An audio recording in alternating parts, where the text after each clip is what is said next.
नमस्कार दोस्तों, साहित्य समाधान के मंच से मैं डॉक्टर रीता गौड़ आपका हार्दिक स्वागत करती हूं, अभिनंदन करती हूं। दोस्तों, आज का सत्र हमेशा की तरह बहुत ही महत्वपूर्ण और रोचक सत्र है, क्योंकि आज के सत्र से हम शुरू करने वाले हैं रामचरितमानस के उत्तरकांड पर बातचीत। हम पूरा उत्तरकांड पढ़ेंगे दोस्तों, क्योंकि चयनित अंश पढ़ने से उत्तरकांड की विषय वस्तु में जो विविधता है वो आप तक नहीं पहुंच पाएगी, आप उसे नहीं समझ पाएंगे। समय जरूर लगेगा, क्योंकि लगभग 130 दोहे हैं और चौपाइयां और छंद अलग, श्लोक अलग, तो विस्तृत है, बहुत बड़ा है उत्तरकांड। लेकिन फिर भी हम कोशिश करेंगे कि हम जल्दी से जल्दी, फिर भी 8-10 दिन का समय तो लगेगा ही लगेगा। तो ये जो रचना है ये बहुत सारे पाठ्यक्रमों में प्रस्तावित होती है, नेट जेआरएफ में भी है, एमपी टेट के विद्यार्थियों के सिलेबस में भी है। तो ऐसी स्थिति में हमने ये सही समझा कि इस समय उत्तरकांड को पढ़ लेना चाहिए। तो चलिए शुरू करते हैं आज का सत्र। सबसे पहले रामचरितमानस उत्तरकांड के विषय में कुछ एक महत्वपूर्ण तथ्य, जैसा कि हम हमेशा करते हैं। सबसे पहला तथ्य तो आपको ये कि रामचरितमानस के कांड क्रम से आपको याद होने चाहिए, अक्सर प्रश्न पूछ लिया जाता है। तो बालकांड, अयोध्या कांड, अरण्य कांड, किष्किंधा कांड, सुंदरकांड, लंका कांड और उत्तरकांड, ये रामचरितमानस के क्रमशः 7 कांड हैं। पहली बात। दूसरी बात, उत्तरकांड श्री रामचरितमानस का 7वां और अंतिम कांड है जिसे आप पढ़ रहे हैं। आपको यह पता होना चाहिए कि रामचरितमानस का अंतिम कांड कौन सा कांड है, उत्तरकांड है, और यह रामचरितमानस का 7वां कांड है। अब इसका नाम उत्तरकांड आखिर क्यों है? तो उत्तरकांड शब्द 2 शब्दों से मिलकर बना है, उत्तर और कांड। उत्तर का अर्थ होता है बाद का और कांड का अर्थ होता है घटना या विवरण। यानी इस कांड में श्री राम के रावण पर विजय प्राप्त कर अयोध्या लौटने के बाद के घटनाक्रम का वर्णन किया गया है, इसलिए इसका नाम है उत्तरकांड। और इसमें केवल राम के अयोध्या लौटने की घटनाएं ही वर्णित नहीं है, बल्कि प्रसंगवश भक्ति की महिमा और अन्य विषय वस्तुओं पर भी प्रकाश डाला गया है, अन्य विषय वस्तुओं पर भी विचारों और भावों की अभिव्यक्ति की गई है, जिनकी चर्चा हम बिंदुवार आगे करने वाले हैं। उत्तरकांड में राम रावण युद्ध के बाद की घटनाओं का वर्णन है, इसलिए उत्तरकांड कहा गया, बता दिया। उत्तरकांड में कुल 3 श्लोक हैं संस्कृत के, 12 छंद हैं और 130 दोहे हैं। और 130 प्रत्येक दोहे के भी 2 दोहों के बीच में 4 से लेकर के 7 तक की चौपाइयां हैं। तो आप समझ लीजिए कि उत्तरकांड कितना अधिक विस्तृत है। अब बात आती है कि उत्तरकांड की कथा का सारांश क्या है, तो एक नजर उस पर डाल देते हैं, फिर मूल पाठ पर हम आएंगे। जब राम रावण को परास्त कर लंका से जब अयोध्या लौटने लगे तो 14 वर्ष पूरे होने में 1 दिन शेष था। ध्यान रखेंगे, 1 दिन शेष था।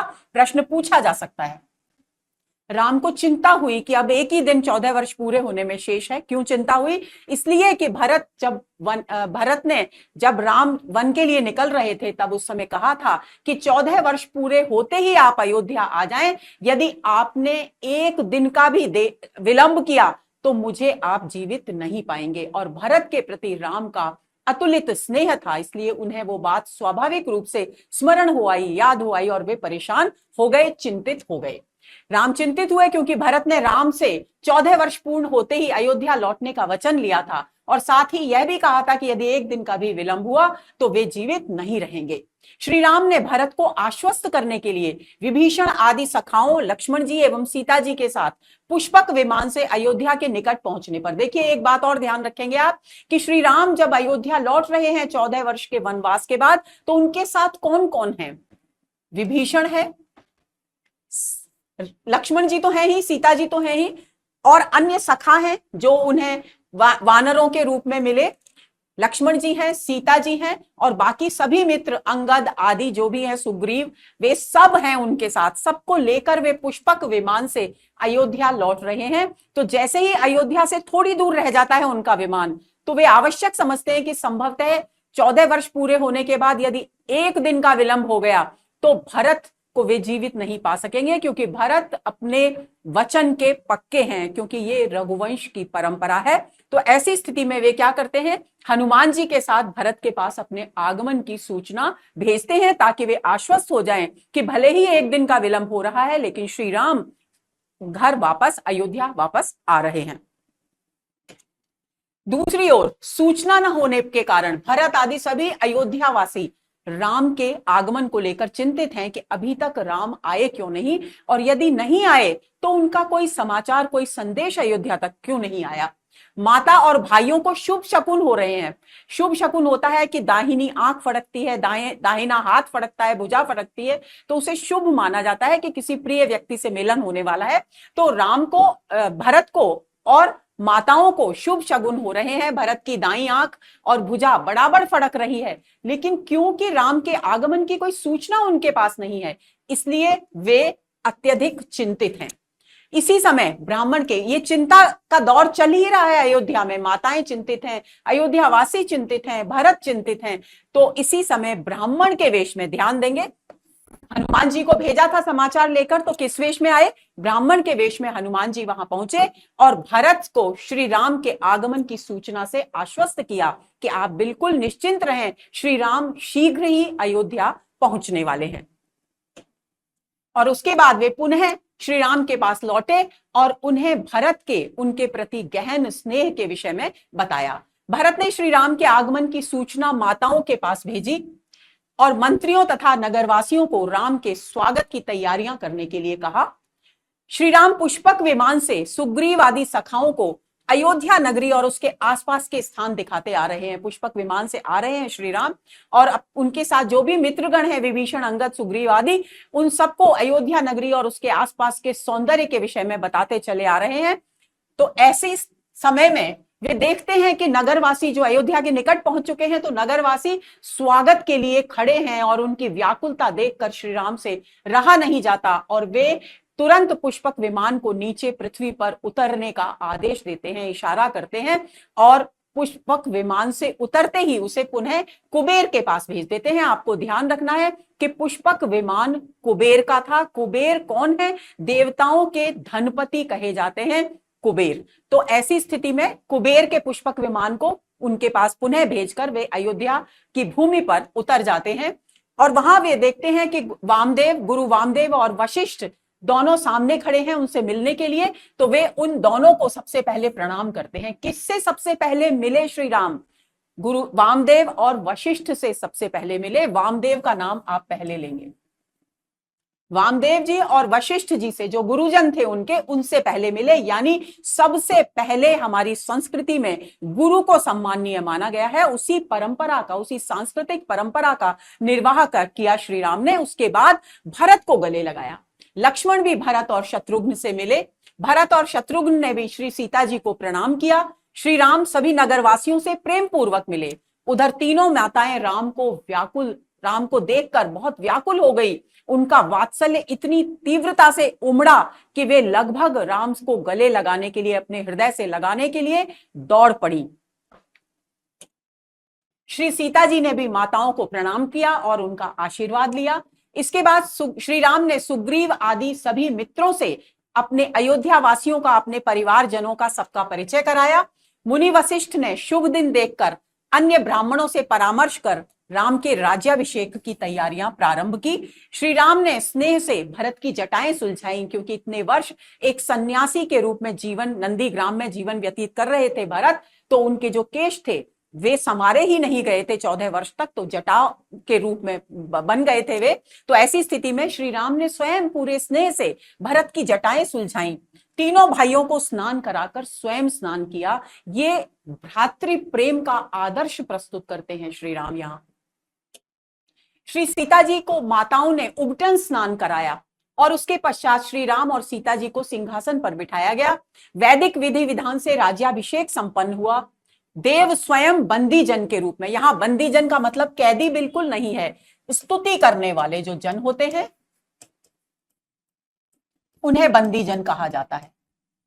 बंदी जन के वेश में श्री राम की स्तुति करने के लिए आए। यानी जब राज्याभिषेक हुआ श्री राम का, तो देवता स्वयं वहां अवतरित हुए, लेकिन वे देवताओं के रूप में नहीं थे बल्कि बंदी जनों के रूप में थे। इस बात को आप ध्यान में रखेंगे, प्रश्न पूछा जा सकता है। शंकर जी ने भी श्री राम की स्तुति की। राज्याभिषेक के बाद श्री राम ने सुग्रीव आदि जो भी मित्रगण उनके साथ आए थे उन सबको अलग अलग भवनों में सम्मान पूर्वक ठहराया और लगभग 6 महीने तक उनका अतिथि सत्कार किया। ऐसी स्थिति में और फिर 6 महीने बीतने के बाद उनको सम्मान पूर्वक विदा किया। हनुमान जी जब विदाई का समय आया 6 महीने बाद, हनुमान जी को भी विदा होना था, लेकिन हनुमान जी और चाहते थे कि वे श्री राम की सेवा कुछ और समय करें, ये पुण्य अवसर उन्हें थोड़ा और मिले। तो ऐसी स्थिति में उन्होंने अपने राजा सुग्रीव से कुछ दिन और श्री राम की सेवा करने की अनुमति मांगी। राम राज्य की स्थापना हुई। राम राज्य जिसकी बहुत चर्चा भारत में होती रहती है, तो राम राज्य की स्थापना हुई और सभी नगरवासी सुखी एवं समृद्ध हुए। चारों ओर आनंद और उल्लास का वातावरण छा गया। अंगद भी श्री राम को छोड़कर, अब जब 6 महीने बीतने पर सभी सखाओं के लौटने की बारी आई, तो जैसे हनुमान जी रुक गए सुग्रीव से अनुमति लेकर, उसी तरह से अंगद भी श्री राम को छोड़कर नहीं जाना चाहते थे। लेकिन श्री राम ने उन्हें समझाया बुझाया, अपने दायित्वों की याद दिलाई और उन्हें विदा किया। श्री राम एक बार भाइयों और हनुमान जी के साथ, अब जब सभी विदा हो गए उसके बाद वे अपने भाइयों और हनुमान जी के साथ उपवन में विहार करने के लिए गए। वहां पर सनकादि जो ऋषि हैं वे आए और उन्होंने श्री राम की स्तुति की और स्तुति करके वे पुनः ब्रह्मलोक की ओर चले गए। कुछ समय पश्चात लव और कुश का जन्म हुआ। अन्य भाइयों के भी दो दो पुत्र हुए। एक दिन श्री राम ने नगरवासियों को बुलाया और उन्हें सदाचार का उपदेश दिया और कहा कि शिवजी से द्रोह करने वाला कभी मेरा सच्चा भक्त नहीं हो सकता। इसका मतलब क्या है कि श्री राम इस बात का संदेश देते हैं कि नाम देवताओं के भले ही अलग अलग हों, लेकिन मूल चेतना, मूल ज्योति एक ही है। तो वे कहते हैं कि शिवजी से अगर कोई द्रोह करे और मेरे प्रति भक्ति भाव रखे तो वह मेरा सच्चा भक्त नहीं है। जो मेरा सच्चा भक्त है उसे शिवजी के प्रति भी उतना ही भक्ति भाव रखना पड़ेगा जितना कि वे मेरे लिए रखते हैं। एक दिन वशिष्ठ मुनि ने श्री राम से कहा कि मैंने ब्रह्मा जी के कहने पर इस आशा से पुरोहित का निंदित कार्य किया था। पुरोहित का निंदित कार्य क्यों कहा गया है? क्योंकि वशिष्ठ मुनि हैं, उनका कार्य पुरोहित कर्म करना, यज्ञादि संपन्न करवाना नहीं है, लेकिन उन्होंने सिर्फ और सिर्फ इसलिए ये कार्य किया था क्योंकि ब्रह्मा जी ने उन्हें ये आश्वासन दिया था, उन्हें ये कहा था कि अगर आप अयोध्या में राजा दशरथ के यहाँ पुरोहित का कार्य करेंगे तो एक दिन वहां श्री राम अवतरित होंगे और आपको उनके दर्शन करने का, उनके साथ रहने का सौभाग्य मिलेगा। उसी आकर्षण में बंधकर उन्होंने पुरोहित होने का कार्य, सूर्यवंश के पुरोहित होने का कार्य स्वीकार किया, जिम्मेदारी स्वीकार की थी। तो वे राम को एक बार वशिष्ठ मुनि ये बताते हैं और एक दिन साक्षात ब्रह्म के रूप में आप रघुवंश में प्रकट होंगे, ऐसा कहकर वशिष्ठ मुनि ने जन्म जन्मांतर तक श्री राम के चरणों में प्रेम का वरदान मांगा। और ये बात बताकर उन्होंने श्री राम से प्रार्थना की, निवेदन किया, विनय की कि वे जन्म जन्म उन्हें ऐसा आशीर्वाद दें कि वे जन्म जन्मांतर तक श्री राम के चरणों में भक्ति का भाव बनाए रखें। ये कथा सुनकर अब ये सारा का सारा विवरण, अच्छा देखिए, जितो उत्तरकांड की जो पूरी की पूरी कथा है उसे शिवजी पार्वती जी को सुना रहे हैं। इस बात को ध्यान में रखना है। और शिवजी पार्वती जी को जो कथा सुना रहे हैं उसी के अंतर्गत काकभुशुंडी और गरुड़ का संवाद आता है, जिसकी चर्चा हम आगे करेंगे। तो कथा, क्योंकि ये पूरा का पूरा प्रसंग शिवजी के द्वारा पार्वती जी को सुनाया जा रहा है, तो ये सारी की सारी कथा सुनकर पार्वती जी आनंद विभोर हो गई और उन्होंने शिवजी से गरुड़ और काकभुशुंडी के मिलन के विषय में पूछा कि मुझे वो भी बताइए प्रभु, जिसमें कौन सी ऐसी घटना थी जिसके कारण गरुड़ और काकभुशुंडी का मिलन हुआ। उन्होंने पूछा कि कौवे को, क्योंकि काकभुशुंडी तो कौवे हैं, तो कौवे को भगवान की भक्ति कैसे मिली और वह भक्त होकर भी कौवे की योनि में ही क्यों रहा। अगर मिल भी गई तो भक्त होने के, सच्चा भक्त होने के कारण उसे कई कौवे की योनि से मुक्ति मिल जानी चाहिए थी काकभुशुंडी को, लेकिन ऐसा भी नहीं हुआ। तो क्या कारण है कि कौवे को भगवान की भक्ति मिली? दो प्रश्न है उनके। एक तो भगवान की भक्ति कौवे को क्यों मिली, और यदि मिल गई तो वो कौवे की योनि में ही क्यों रहा, उसकी मुक्ति क्यों नहीं हुई, उसका उद्धार ईश्वर की कृपा से क्यों नहीं हुआ। जवाब में शिवजी ने बताया कि दक्ष के यज्ञ में तुम्हारे प्राण त्याग के पश्चात में घूमता हुआ सुमेरु पर्वत के निकट स्थित आश्रम में गया, तब वहां मुझे ये निर्विकार पक्षी, कौन सा निर्विकार पक्षी? काकभुशुंडी,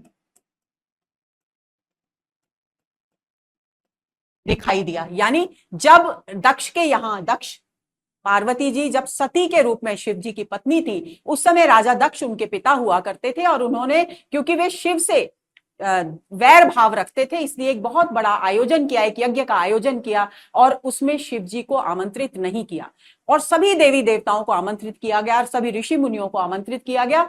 और जब आकाश मार्ग से जाते हुए देवताओं के विमानों को देखा सती जी ने, और उन्होंने पता किया, तो उन्हें पता चला कि उनके पिता के यहाँ एक महायज्ञ हो रहा है, उसमें सभी को आमंत्रित किया गया है। तो उनकी भी लालसा हुई, इच्छा जागृत हुई कि वे भी पिता के घर में हो रहे इस महान पवित्र कार्य में हिस्सा लें। तो उन्होंने शिव जी से जाने की अनुमति मांगी। शिव जी ने कहा, यद्यपि तुम्हें आमंत्रित नहीं किया गया है, लेकिन फिर भी तुम उचित अगर समझती हो तो तुम स्वतंत्र हो जाने के लिए।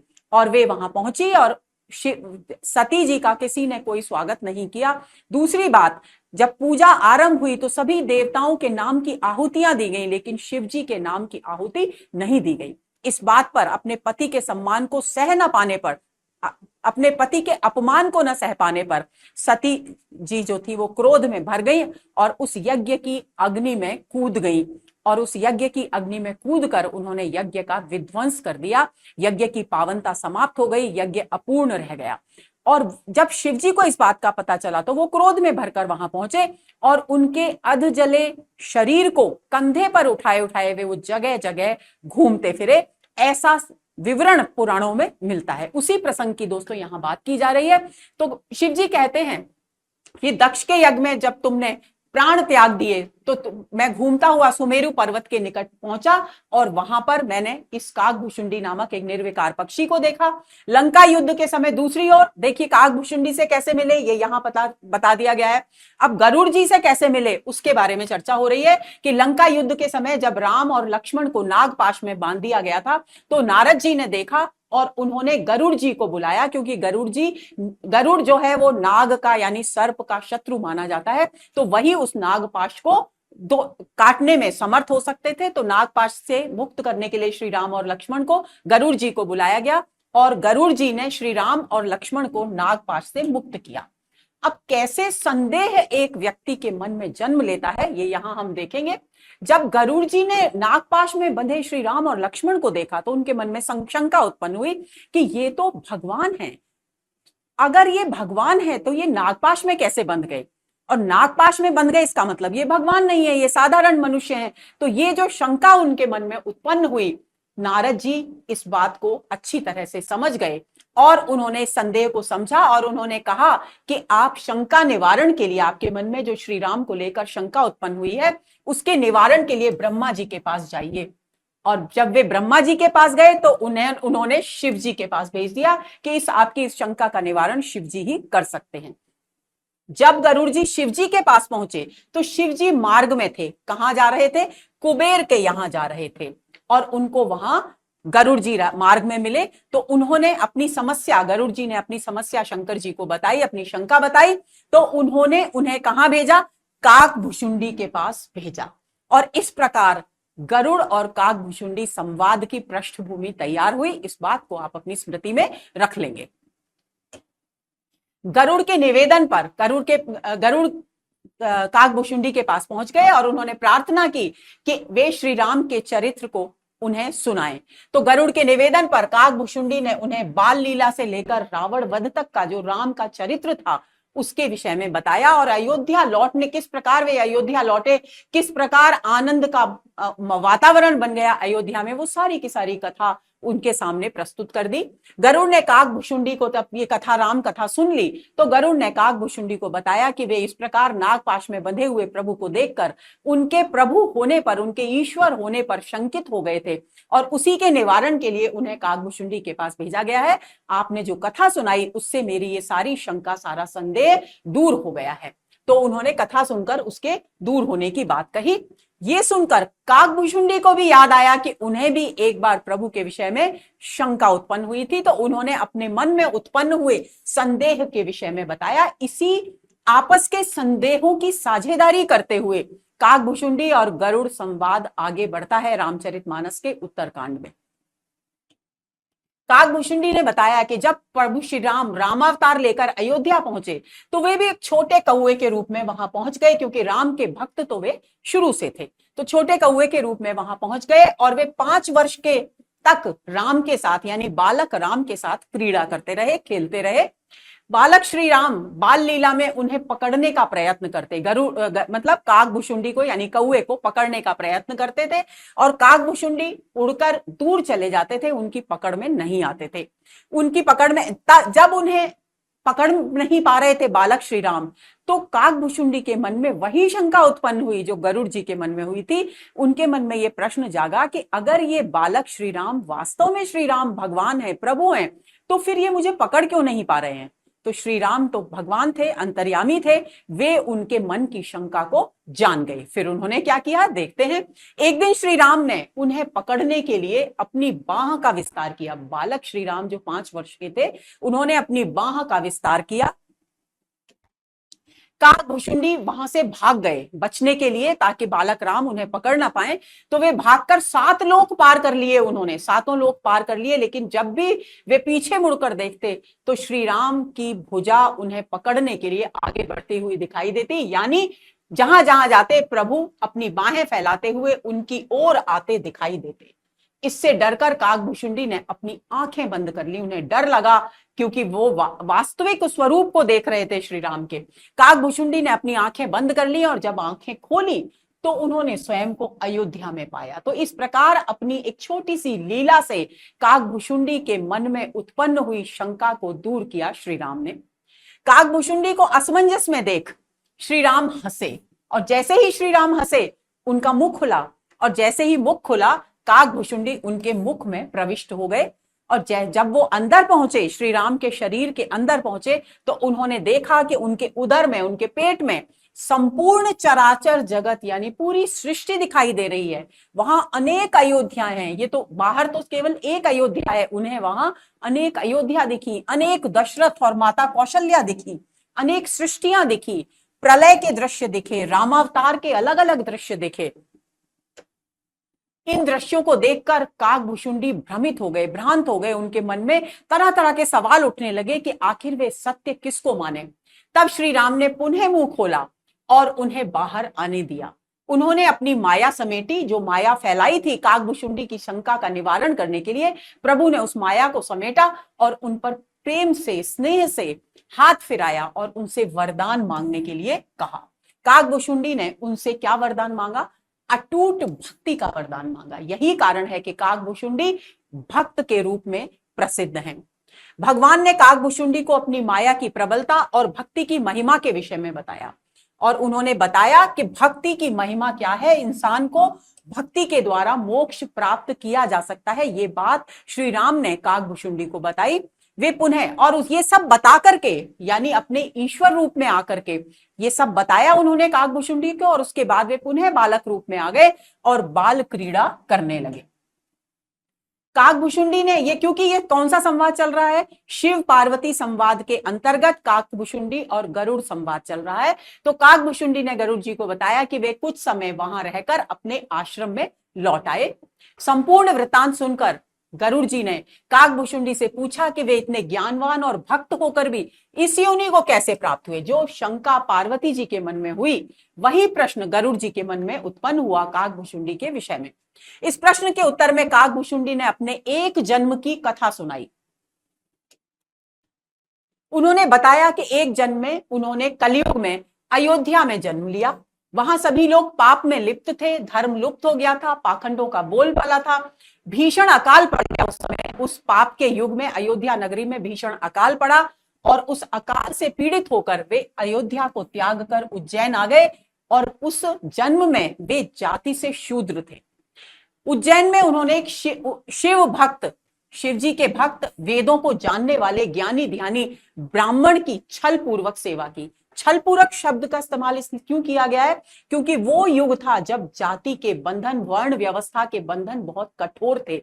एक शूद्र के लिए ज्ञान प्राप्ति निषिद्ध थी, एक शूद्र के लिए यही कारण है कि आपको ध्यान होगा दोस्तों कि सूत पुत्र कहकर महाभारत में कर्ण को अपमानित किया गया था, क्योंकि सूत उसकी जाति थी जो कि निम्न वर्ग की मानी जाती है। तो क्योंकि वो शूद्र थे उस जन्म में, तो ऐसी स्थिति में उनके लिए ये उचित नहीं था सामाजिक परंपराओं, सामाजिक जीवन मूल्यों के अनुसार कि वो शिव भक्त वेदज्ञ ब्राह्मण की सेवा करें। तो फिर भी उन्होंने उनकी सेवा की और उन्हें अपनी जाति के विषय में नहीं बताया, इसलिए कहा गया है कि छल पूर्वक सेवा की। वे ब्राह्मण उन्हें ज्ञान और वैराग्य का उपदेश दिया। ब्राह्मण को तो पता नहीं है कि ये जाति से कौन है, वे तो सहज शिष्य मानकर उन्हें निरंतर ज्ञान और वैराग्य का उपदेश दिया करते थे। पर काकभूषुंडी ज्ञान की उन बातों को सुनते ही नहीं थे। उन्होंने गरुड़ जी को बताया कि वे शिव भक्त होने के साथ साथ विष्णु के निंदक भी थे, क्योंकि वे शिव भक्त थे। कौन? काकभूषुंडी शिव जी के भक्त थे और विष्णु के निंदक थे। उनके इस आचरण से उनके ब्राह्मण गुरु मन ही मन पीड़ित रहते थे, परंतु फिर भी वे अपना शिष्य जानकर उदारता पूर्वक उन्हें नित्य प्रति उपदेश दिया करते थे। आगे उन्होंने बताया कि एक बार वे शिव मंदिर में शिव जी के नाम का जप कर रहे थे। कौन? काकभूषुंडी जो शूद्र की योनि में थे, वे मंदिर में बैठे हुए एक शिव मंदिर में शिव जी का नाम का जाप कर रहे थे कि उनके गुरु जी वहां आ गए, परंतु उन्होंने अभिमानवश उठकर गुरु को प्रणाम नहीं किया। गुरु ने तो शिष्य के इस अपराध को अनदेखा किया, परंतु शिवजी ने कुपित होकर उन्हें अजगर बन जाने का शाप दिया। शिवजी की के नाम का जप कर रहे थे, लेकिन शिवजी इस बात को सहन नहीं कर सके कि उनका भक्त अपने गुरु का अपमान करे, उन्हें प्रणाम तक न करे। इसलिए वे क्रोधित हो गए और उन्होंने उन्हें यानी किसको? काकभूषुंडी को अजगर बन जाने का शाप दिया।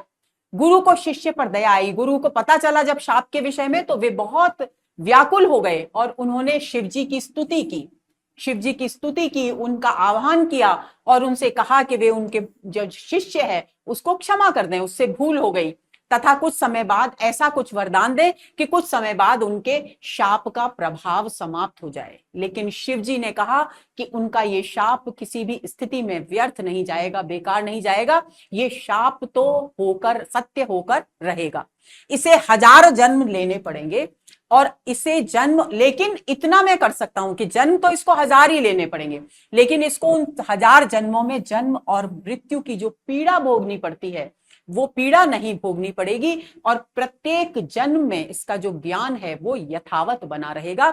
यही कारण है कि कौए की योनि में होते हुए भी काकभूषुंडी ज्ञानी बने रहे। इसके साथ ही शिवजी ने काकभूषुंडी को ये चेतावनी दी कि वे कभी किसी ब्राह्मण का अपमान भविष्य में न करें। शाप के अनुसार काकभूषुंडी सर्प बन गए।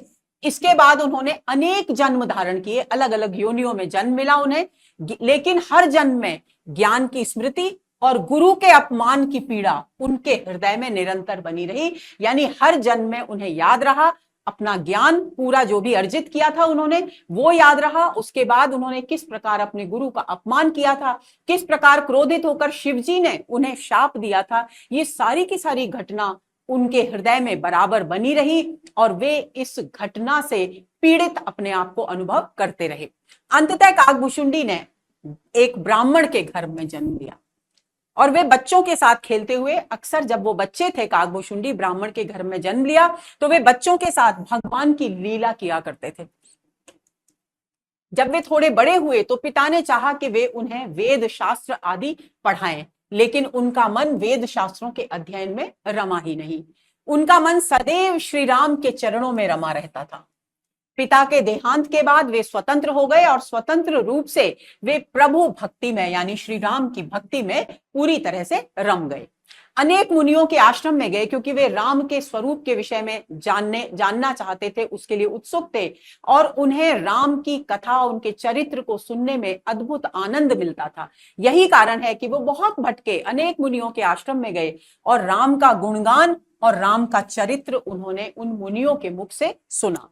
श्री राम के दर्शन की लालसा में भटकते हुए वे अंततः कहां पहुंचे? सुमेरु पर्वत पहुंचे और सुमेरु पर्वत शिखर पर एक आश्रम था ऋषि का और उन ऋषि का नाम था लोमश ऋषि। उन्होंने लोमश ऋषि से सगुणोपासना का मार्ग पूछा, क्योंकि वे राम के सगुण रूप के उपासक थे। इसलिए उन्होंने लोमश ऋषि से कहा कि वे उन्हें सगुण उपासना के मार्ग को बताएं। लेकिन उन्होंने अनुभव किया, किसने? काकभुशुंडी ने अनुभव किया, यानी वो जो काकभुशुंडी का जन्म था ब्राह्मण बालक के रूप में, उन्होंने अनुभव किया कि गुरु सगुणोपासना का उपदेश देते देते बीच में से ही अपना मार्ग बदल देते हैं ज्ञान का, और वे निर्गुण उपासना का उपदेश देने लगते हैं। तो ये बात उन्हें कुछ जमी नहीं, ब्राह्मण काकभुशुंडी को नहीं जमी, और वे जैसे ही निर्गुणोपासना का उपदेश देने लगते लोमश ऋषि उन्हें बार बार टोक दिया करते, रोक दिया करते। अंततः बहुत बार बार ऐसा हो गया तो ऋषि को क्रोध आया और उन्होंने काकभुशुंडी यानी ब्राह्मण बालक जो थे उनको कौवा बनने का शाप दिया। कौवा बनकर वे ऋषि को प्रणाम कर उड़ गए। यहां से काकभुशुंडी वास्तव में कौवे बने। काकभुशुंडी ने बताया कि ये वास्तव में उनकी परीक्षा ली जा रही थी। शापग्रस्त होकर कौवा बनने पर भगवान ने उनकी अटूट राम भक्ति देखकर उन पर कृपा की। भगवान ने लोमश ऋषि की बुद्धि में परिवर्तन किया, क्योंकि लोमश ऋषि ने उन्हें कौवा बनने का शाप दिया था, तो लोमश ऋषि की बुद्धि में परिवर्तन किया। फलतः ऋषि को पश्चाताप हुआ और उन्होंने काकभुशुंडी को वापस अपने पास बुलाया, उन्हें समझाया और उन्हें राम मंत्र की दीक्षा दी। प्रश्न पूछा जा सकता है कि राम मंत्र, काकभुशुंडी को राम मंत्र की दीक्षा देने वाले ऋषि कौन थे? तो आपको याद रखना है, लोमश ऋषि थे। उनके बाल स्वरूप का ध्यान करने का उपदेश दिया, क्योंकि वे राम भक्त थे, इसलिए उन्हें ये उपदेश अत्यंत प्रिय प्रतीत हुआ। ऋषि ने उनसे राम भक्ति से विमुख लोगों को राम कथा सुनाने से मना किया। ऋषि ने काकभुशुंडी के शरीर पर हाथ फेरा, राम भक्ति से विमुख न होने और समस्त इच्छाएं पूर्ण होने का आशीर्वाद उन्हें दिया। कौन से ऋषि ने दिया? लोमश ऋषि ने दिया। आकाशवाणी हुई और इस जो ये आशीर्वाद मिला था लोमश ऋषि का काकभुशुंडी को, उसका समर्थन आकाशवाणी के द्वारा भी किया गया। काकभुशुंडी ने बताया कि इसके बाद वे ऋषि को प्रणाम कर प्रसन्न मन से आश्रम आ गए, और अब तक यहां रहते हुए उन्हें 27 कल्प बीत चुके हैं। दोस्तों, 27 कल्पों का मतलब क्या होता है? एक कल्प में 4 अरब 32 करोड़ मानव वर्ष होते हैं। तो आप गुणा कर लीजिए कि अनुमान लगा लीजिए कि 27 कल्प यानी कितना समय उन्होंने उस आश्रम में रहते हुए बिताया होगा। अंत में काकभुशुंडी ने गरुड़ जी को ज्ञान वैराग्य का उपदेश दिया और भक्ति मार्ग की श्रेष्ठता स्थापित की। उन्होंने गरुड़ के 7 प्रश्नों के उत्तर दिए। गरुड़ ने काकभुशुंडी से 7 प्रश्न पूछे जो उनकी जिज्ञासा के परिचायक हैं, और उन 7 प्रश्नों के उन्होंने उत्तर दिए। इसके बाद गरुड़ जी उन्हें प्रणाम कर बैकुंठ चले गए। शिव जी ने इस प्रकार ये सारा का सारा चरित्र पार्वती जी को सुनाया और सत्संगति तथा रामचरित की महिमा का गुणगान किया। ये जो दोहा है दोस्तों, ये उत्तरकांड का अंतिम दोहा है। इसे आप याद रख लेंगे, संभव है प्रश्न पूछ लिया जाए। मौसम दीन न दीन हित तुम समान रघुवीर, अस विचारे रघुवंश मणि हरहु विषम भव पीर। तुलसीदास जी कहते हैं 130वां दोहा है। 130 नंबर के 2 दोहे हैं, 130 का और 130 का। तो 130 का में तुलसीदास जी कहते हैं कि हे प्रभु, हे रघुवीर, मेरे समान इस संसार में कोई भी दीन नहीं है, और आपके समान इस संसार में दीनों पर कृपा करने वाला, दीनों का उद्धार करने वाला, दीनों की भलाई करने वाला और कोई नहीं है। इसलिए असुविचार, ऐसा विचार करके रघुवंश मणि, रघुकुल में उत्पन्न हुए मणि के समान तेजस्वी व्यक्तित्व के धनी हे प्रभु, आप मेरी हरहु विषम भव भीर, इस भव का मतलब होता है संसार की भीड़, यानी जितनी भी समस्याएं हैं, जो भयानक पीड़ाएं हैं, भीड़ यानी संघर्ष, पीड़ा, जितनी भी पीड़ाएं हैं, विषम भयंकर, जो कष्ट हैं, सांसारिक कष्ट, उन सभी का आप हरण कीजिए। अगला दोहा लिखते हैं तुलसीदास जी, कामी ही नारी प्यारी जिमे, लोभी ही प्रिय जिमे दाम, तिमि रघुनाथ निरंतर प्रिय लागहु मोहि राम। तुलसीदास जी कहते हैं कि जिस प्रकार एक कामी पुरुष को नारी प्रिय लगती है, एक लोभी व्यक्ति को दाम यानी धन प्रिय लगता है, उसी प्रकार हे प्रभु आप मुझे आशीर्वाद दीजिए कि मुझे आप हमेशा प्रिय लगते रहें। और यहीं पर इन्हीं 130 नंबर के दोहों के साथ उत्तरकांड समाप्त हो जाता है। अब उत्तरकांड के मुख्य बिंदु क्या है? ये तो कथा का सारांश हो गया, मुख्य बिंदु हम थोड़ा जान लेते हैं। तो सबसे पहले इसकी जो विशिष्टता है उत्तर उत्तरकांड की, वो है राम राज्य का वर्णन। राम राज्य को यहां प्रदर्शित किया गया है, उसका वर्णन किया गया है। फिर श्री राम और वशिष्ठ के संवाद यहां उल्लेखनीय है। शिव पार्वती संवाद, जिसके माध्यम से उत्तरकांड की पूरी कथा आगे बढ़ती है, वो यहां उल्लेखनीय है। फिर काकभुशुंडी संवाद, यानी 3 तो संवाद हैं यहां उत्तरकांड में, श्री राम वशिष्ठ संवाद, शिव पार्वती संवाद, काकभुशुंडी और गरुड़ गरुड़ संवाद। ज्ञान भक्ति का निरूपण किया गया है, यह महत्वपूर्ण बिंदु है। भक्ति की महिमा का गुणगान किया गया है। उत्तरकांड की विषय वस्तु की यह एक विशेषता है। गरुड़ जी के 7 प्रश्न और काकभुशुंडी के उत्तर, उत्तरकांड की अपनी एक विशिष्टता है। और भजन की महिमा का वर्णन यहां पर किया गया है। फिर अंत में उत्तरकांड में रामायण के महात्म्य के, कि रामायण का पाठ करने से, यानी रामचरितमानस का पाठ करने से क्या क्या फल मिलते हैं, उसके विषय में बताया गया है। फिर तुलसी ने श्री राम से जो प्रार्थना की है उसके विषय में और फल स्तुति के विषय में बताया गया है। तो ये तो हुई उत्तरकांड के विषय में एक सामान्य सी चर्चा। अब शुरू करते हैं आज उत्तरकांड की कुछ दोहों पर बातचीत, उनको समझते हैं ताकि हम उस आनंद की धारा में थोड़ा सा आज से ही अवगाहन करना, डूबना शुरू कर दें। तो देखिए, उत्तरकांड का प्रारंभ होता है श्री गणेशाय नमः, यानी गणेश जी की स्तुति से होता है, क्योंकि हम कोई भी शुभ कार्य करते हैं तो गणेश जी की वंदना के साथ ही करते हैं। तो तुलसीदास जी भी उत्तरकांड का प्रारंभ श्री गणेशाय नमः से करते हैं। उसके बाद दूसरी स्तुति वे किसकी करते हैं, ध्यान देना है, इस क्रम को आपको कंठस्थ कर लेना है। श्री जानकी वल्लभो विजयते, यानी वे कहते हैं श्री जानकी वल्लभ, वल्लभ का मतलब प्रिय, जानकी जी के प्रिय अर्थात कौन हुए, श्री राम की विजय हो। दूसरी वंदना क्या करते हैं, श्री राम जानकी जी के पति श्री राम की विजय हो। फिर श्री रामचरितमानस सप्तम सोपान, 7वां चरण है, 7वां कांड है उत्तरकांड। फिर श्लोक से शुरू होता है, संस्कृत के श्लोक से प्रारंभ हो रहा है।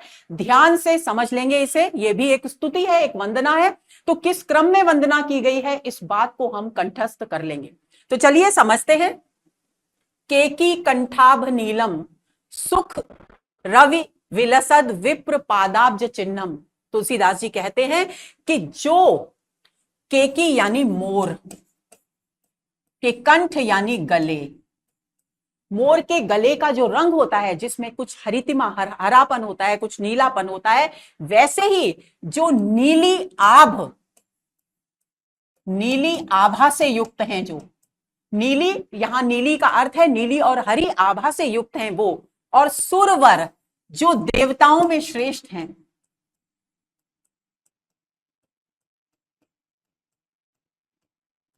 वर का मतलब श्रेष्ठ होता है, सुर का मतलब देवता होता है, आप सभी जानते हैं, देवताओं में श्रेष्ठ हैं। और जिनके चरण पादाब्ज चिन्हम, पाद यानी चरण, अब्ज यानी कमल, कमल के चिन्हों से शोभायमान है। कौन से कमल के चिन्हों से शोभायमान है, विप्र के चिन्हों पर, पद चिन्हों पर जो चिन्ह होते हैं, या विप्र का अर्थ है भृगु ऋषि से, यानी भृगु ऋषि के कमल के समान सुंदर चरणों में जो कमल का चिन्ह अंकित है, उसकी शोभा से युक्त हैं। जो किसकी बात की जा रही है, श्री राम की बात की जा रही है। एक बार फिर से दोहरा लीजिए, जिनका शरीर, जिनका तन मोर के कंठ की आभा जो नीली और हरे रंग की है उसके समान सुंदर है, जो देवताओं में श्रेष्ठ हैं, जिनके चरण कमलों में विप्र अर्थात महर्षि भृगु के चिन्ह, पाद चिन्ह विद्यमान हैं। शोभाढ्यम जो शोभा का, सौंदर्य का भंडार है।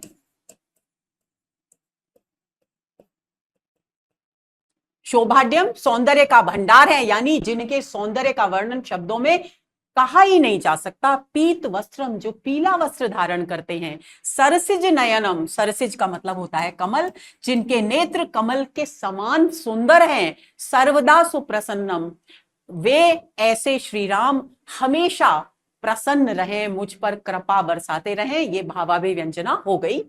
पाणौ नाराच चापम कपि निकर युतम बंधुनाम सेव्यमानम। आगे कहते हैं कवि कि जिनके पाणव यानी हाथों में नाराच चापम यानी धनुष बाण है। कपि निकर युत जो वानरों के समूह से युक्त हैं।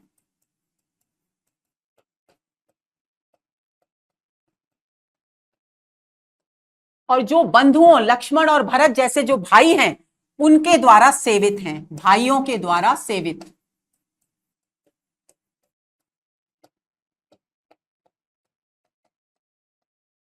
सेवित हैं। आगे चलते हैं। नौमीड्यम जानकीशम रघुवरम अनिशम पुष्प पुष्पकारूढ़ रामम। और क्या कहते हैं, ऐसे व्यक्तित्व वाले श्री राम को मैं जो पुष्पक विमान पर आरूढ़ होने वाले हैं, पुष्पक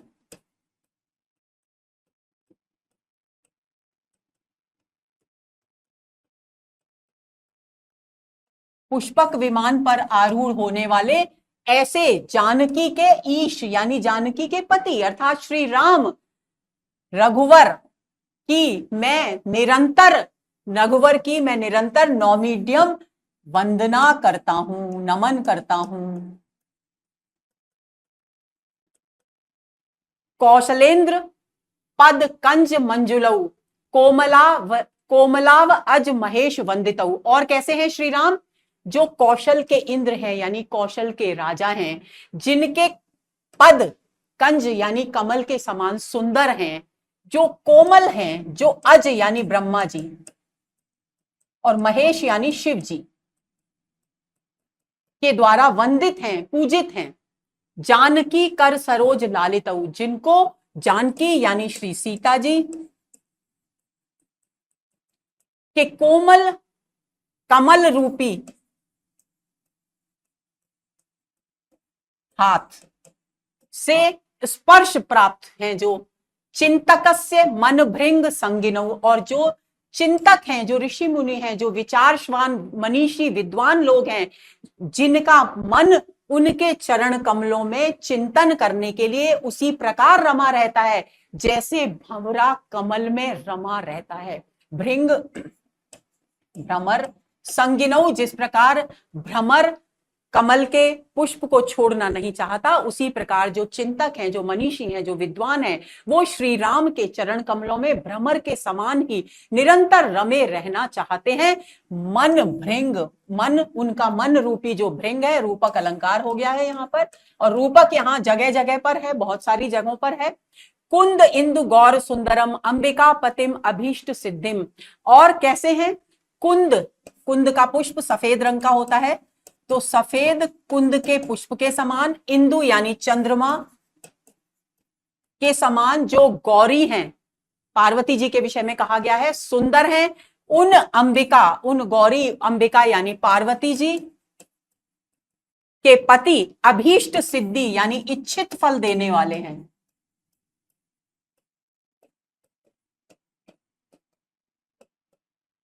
कारुणिक कल कल अंज लोचन नौमि शंकरम अनंग मोचनम। और मैं ऐसे करुणा के सागर और कमल के समान सुंदर नेत्र वाले जो शंकर हैं, जो अनंग मोचनम, जो कामदेव से मुक्ति दिलाने वाले हैं,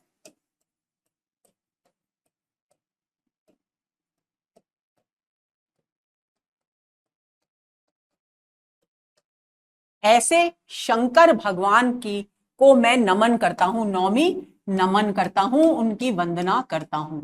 यानी देखिए, गणेश जी की स्तुति के बाद श्री राम की स्तुति हुई, श्री राम की स्तुति के साथ साथ सीता जी की भी स्तुति हो गई, और उसके बाद शिव जी की स्तुति कर रहे हैं कवि तुलसीदास। अब यहां पर स्तुतियां समाप्त हो गई। 3 स्तुतियां हैं, संस्कृत के 3 श्लोक हैं जहां से उत्तरकांड प्रारंभ होता है। अब यहां से दोहा शुरू होता है। जो कथा हम संक्षेप में ऊपर पढ़ आए हैं उसी के विषय में है, आसानी से आपको समझ में आ जाएगा। रहा एक दिन अवधि कर अति आरत पुरलोग। अब श्री राम के 14 वर्ष पूरे होने में एक दिन बचा है, एक दिन की सीमा बची है, इसलिए पुर यानी नगर के जो लोग हैं वो अति आरत हैं, पीड़ित हैं, व्याकुल हैं कि अभी तक उनके आगमन का संदेश क्यों नहीं आया। जह तह सोचा ही नारी नर क्रस्तन राम वियोग। और अयोध्या नगरी के वासियों की स्थिति क्या है कि वो जहां तहां खड़े, जहां जहां जो है उनके पास, उनका किसी काम में मन नहीं लग रहा, उनको सिर्फ एक ही चिंता है, एक ही सोच है कि किस अभी तक अयोध्या लौटे क्यों नहीं है राम। और श्री राम के 14 वर्ष वन में रहने के बाद वे श्री राम के वियोग में क्रशतन यानी दुबले हो गए हैं, दुबले हो गए हैं, लेकिन अब भी उनके मन में एक ही चिंता है कि श्री राम अब तो एक ही दिन शेष है, 14 वर्ष भी पूरे होने वाले हैं, लेकिन अभी तक कोई ऐसा समाचार आया क्यों नहीं कि श्री राम आने वाले हैं। ये व्याकुलता पूरी अयोध्या नगरी के वासियों में व्याप्त है। सगुन हो ही सुंदर सकल मन प्रसन्न सबकेर, प्रभु आगमन जनाव जनु नगर रम्य चहुफेर। तो तुलसीदास जी कहते हैं कि आगमन का समय निकट आ रहा है, तो सबको अच्छे शगुन, शुभ शगुन हो रहे हैं। अभी हमने चर्चा की थी कि भरत के दाहिने अंग फड़क रहे हैं, भुजा फड़क रही है, आंख फड़क रही है, तो सबको सुंदर सब शगुन हो रहे हैं, अच्छे शुभ शगुन हो रहे हैं।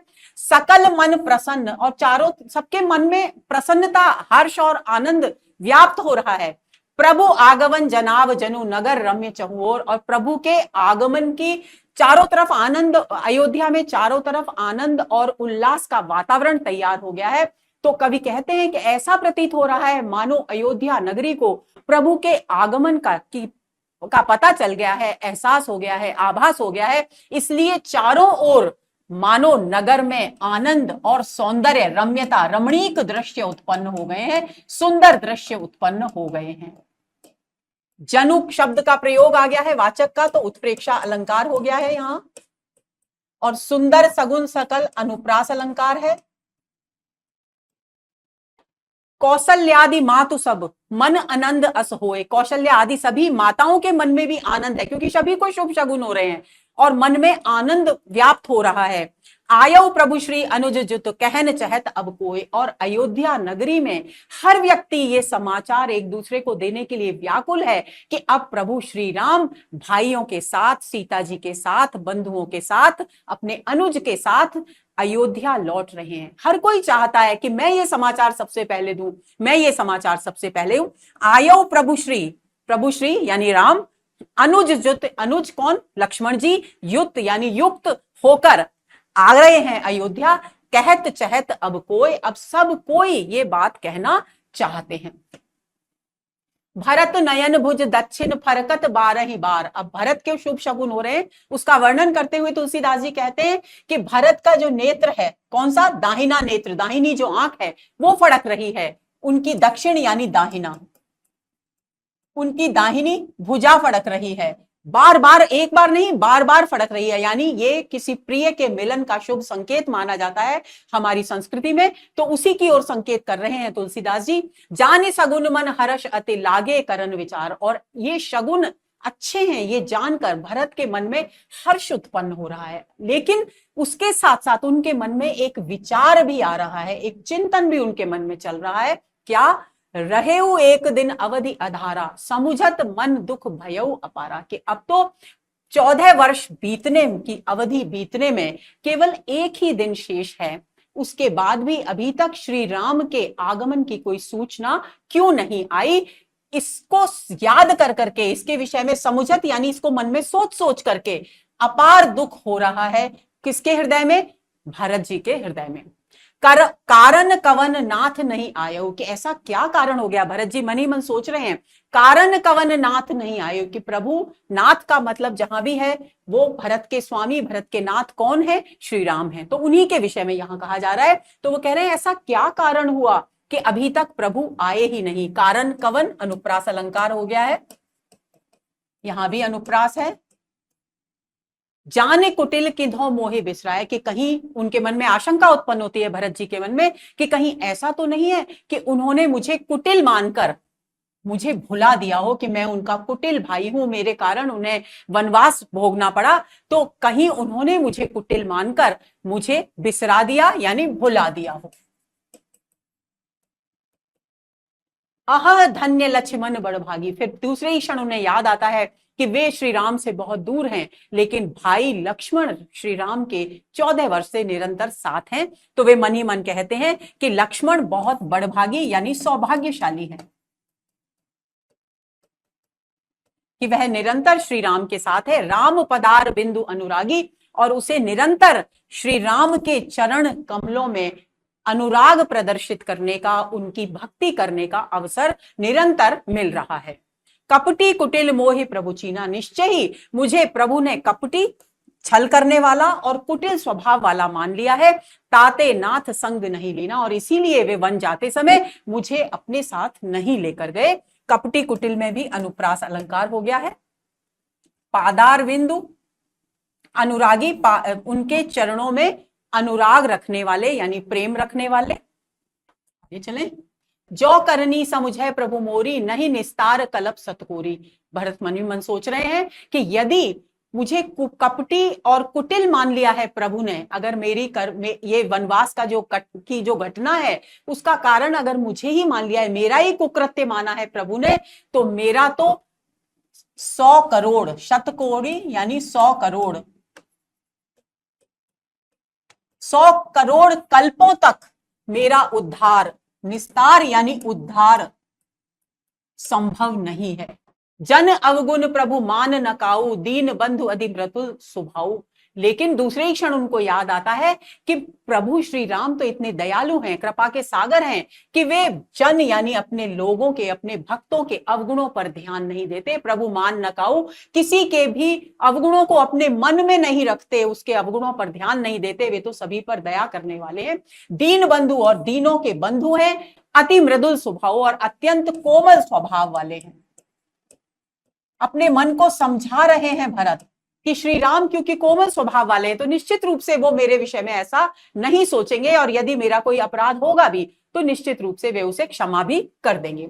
मोर जिये भरोस दृढ़ सोही, मिलहि राम सगुन शुभ होई। कि मेरे मन में ये विश्वास दृढ़ हो रहा है, भरोसा दृढ़ हो रहा है, जिये यानी हृदय कि, और शुभ शगुन भी हो रहे हैं, तो मुझे राम, श्री राम निश्चित रूप से मिलेंगे।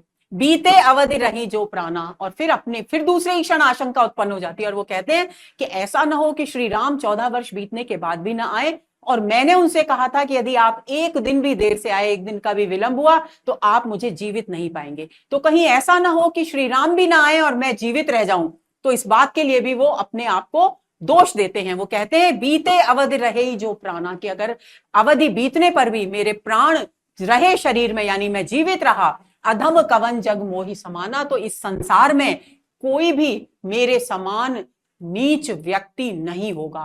कवन का अर्थ होता है कौन। राम बिरह सागर में भरत मगन होत, विप्र रूप धरे पवन सुत, आए गये जनुपोत। और इस प्रकार सोच विचार करते हुए भरत राम के वियोग रूपी समुद्र में डूब रहे थे, मगन मन हो रहे थे यानी डूब रहे थे। देखिए यहां भी अनुप्रास हो गया है और यहां विरह सागर में रूपक हो गया है। विप्र इसी समय जबकि वो वियोग के सागर में डूबे हुए थे, विप्र यानी ब्राह्मण का रूप धारण कर, पवन सुत यानी पवन पुत्र हनुमान जी आए गये जनुपोत, वहां आ गए, और ऐसा लगा मानो विरह रूपी सागर में डूबते हुए भरत का सहारा बनकर वे पोत यानी नौका की तरह, जहाज की तरह आ गए हों। यानी उन्होंने अपने राम के आगमन की सूचना देकर उन्हें वियोग के सागर से ऊपर उठा लिया, बाहर निकाल लिया। उत्प्रेक्षा अलंकार है यहां, और यहां रूपक है ही। बैठी देख कुशासन जटा मुकुट कृसगात, राम राम रघुपति जपत स्रवत नयन जल जात। अब कहते हैं हनुमान जी देखते हैं भरत को कि वो कैसे हैं। बैठी देख कुशासन, कुशा के आसन पर बैठे हुए हैं, उनका शरीर दुर्बल है। जटा मुकुट, जटाएं बालों की जटाएं हो गई हैं और जटाओं का एक मुकुट बना हुआ है सिर के ऊपर, और वे कुशा के आसन पर बैठे हुए राम राम का जप निरंतर कर रहे हैं। और वे राम में इतने डूबे हुए हैं कि भाव विभोर होने के कारण उनके नयन रूपी, बल्कि कहना चाहिए कमल रूपी नेत्रों से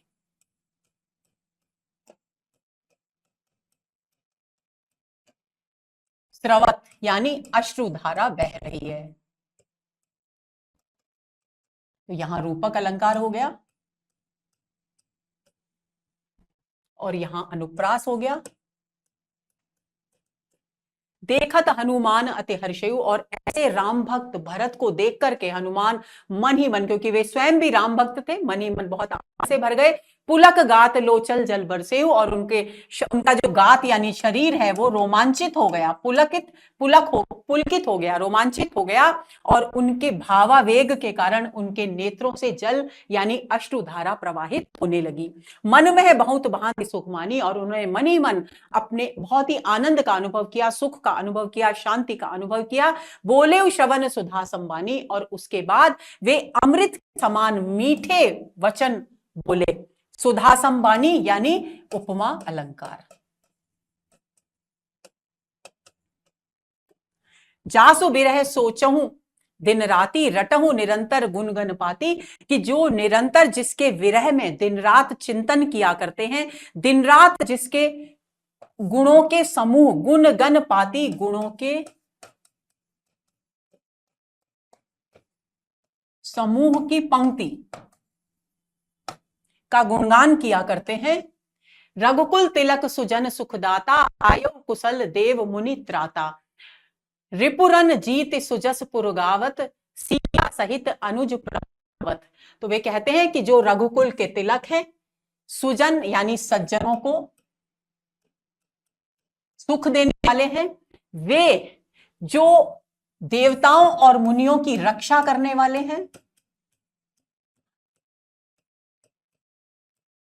वे आ रहे हैं यानी अयोध्या आ रहे हैं। रिपुरन जीत, शत्रु को युद्ध में जीत कर आ रहे हैं, और उनके इस यश का गान कौन कर रहा है? देवता लोग कर रहे हैं। सुजस सुरगावत यानी अनुप्रास अलंकार, यहां भी और यहां भी अनुप्रास। सीता सहित, सीता जी के साथ और लक्ष्मण के साथ प्रभु अयोध्या आ रहे हैं। सुनत वचन बिसरे सब दुखा, जैसे ही भरत ने ये शुभ समाचार सुना, उन्हें अपने सारे दुख, सारी पीड़ाएं, सारे कष्ट भूल गए।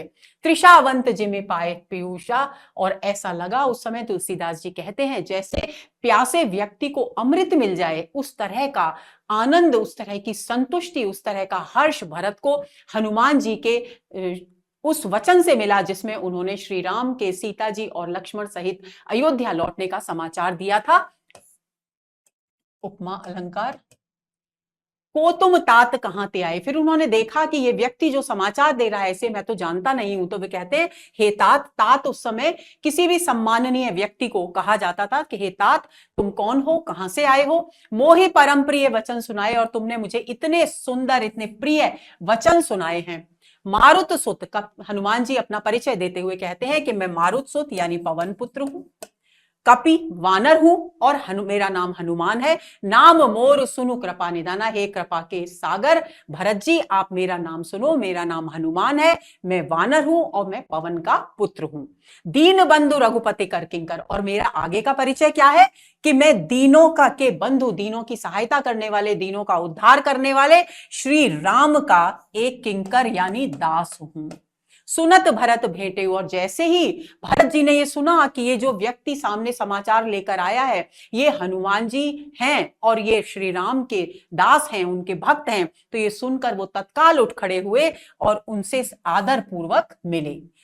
सुनत भरत भेटे उठ सादर, यानी सादर यानी सम्मान पूर्वक उनसे उन्होंने गले मिले। भेंट करने का मतलब है गले मिलना।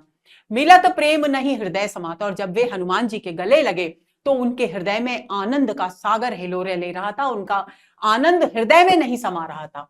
नयन स्रवत जल पुलकित गाता, क्योंकि उन्हें प्रभु श्री राम के अयोध्या लौटने का समाचार मिल गया था, इसलिए वे भाव विभोर होने के कारण उनके नेत्रों से अश्रुधारा बह रही थी। पुलकित गात, उनका शरीर रोमांचित हो उठा था। कपितव दरस सकल सुख बीते, मिले आज मोहि राम प्रीते। वे हनुमान जी से कहते हैं कि हे वानर, कपि, मैं आपके दर्शन करके कृतार्थ हो गया, क्योंकि मुझे ऐसा लग रहा है कि आपके दर्शन करके मेरे सकल यानी सारे दुख समाप्त हो गए हैं। मिले आज, और ऐसा लग रहा है कि मुझे राम का कोई भक्त नहीं मिला, बल्कि स्वयं राम ही मिल गए हों, ऐसा मुझे आज प्रतीत हो रहा है। बार बार बूझी कुशलाता, और फिर उसके बाद ऐसा कहकर भरत ने हनुमान जी से राम का कुशल समाचार एक बार नहीं बार बार पूछा। ये उनकी व्यग्रता, भाई से मिलने की जो व्याकुलता है, उसको प्रदर्शित करता है। अनुप्रास अलंकार हो गया यहां पे। तो कहूं देव काह सुनु भ्राता, एह संदेश सरिस जगमाई, कि तुमने हे भ्राता हे भाई मुझे से जो कुछ भी कहा है, यानी श्री राम के आगमन का जो संदेश मुझे दिया है, ऐसे संदेश के समान सुंदर इस संसार में मेरे लिए कोई और संदेश है ही नहीं। सरिस यानी समान। करे विचार देखे वो कछुनाई, मैंने बहुत सोच समझ कर देख लिया कि जितना आनंद मुझे इस शुभ समाचार को पाकर मिल रहा है, उतना आनंद मुझे किसी और शुभ समाचार से मिल ही नहीं सकता।